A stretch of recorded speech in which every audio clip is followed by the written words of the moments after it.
ahead. So you are so impactful, right? You're very, very impactful. Thank you. But how have the Dreamers impacted you, or this experience impacted you? You know, the main reason why I wanted to come here, I think around the pandemic, in which all of us had to sort of face a pivot, if you will, and I think that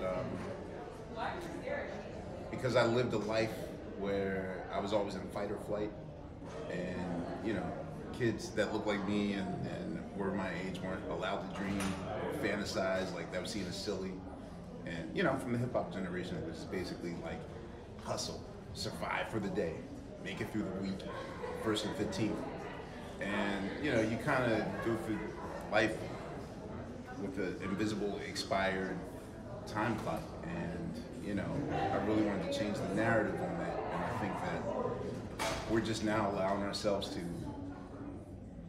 have feelings, emotions, dream, fantasize. So for me, you know, it was basically a no-brainer because I want to be part of the narrative that paradigm shifts, especially for, you know, kids that look like me, that come from where I come from. And dreaming and fantasizing is basically as simple as that. And I know that it seems a little like, well, we're not used to that language because, you know, we're taught to think like reality and real life and down to earth and all that. But I've realized that the key of life is really just taking time out to go within and see what's in your heart, not in your brain, but in your heart. Sorry for that long answer. But. To me, talks Philadelphia.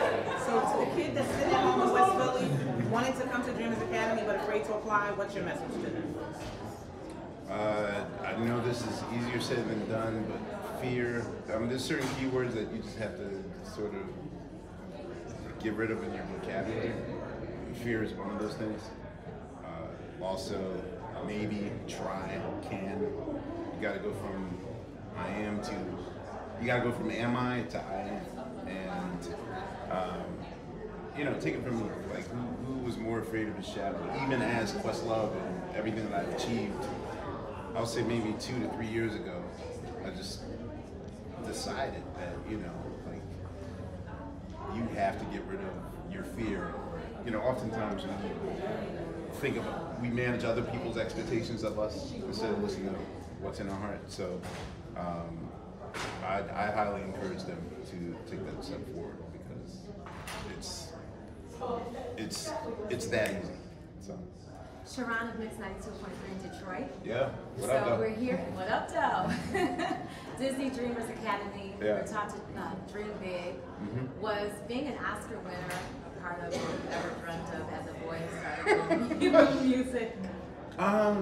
It wasn't. And, you know, I'll say that during that period in which they, like the 2 years before I started the movie, for me, like the voice in your head is often your worst enemy because you tend to talk yourself out of your own blessings.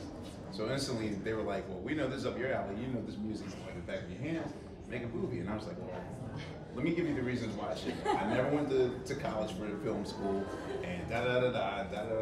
And I was literally like sort of I was looking for evidence of why I didn't deserve it, which again comes from just coming in a mind state of safety first, and dreaming is for suckers, and you can't do that. So you know, even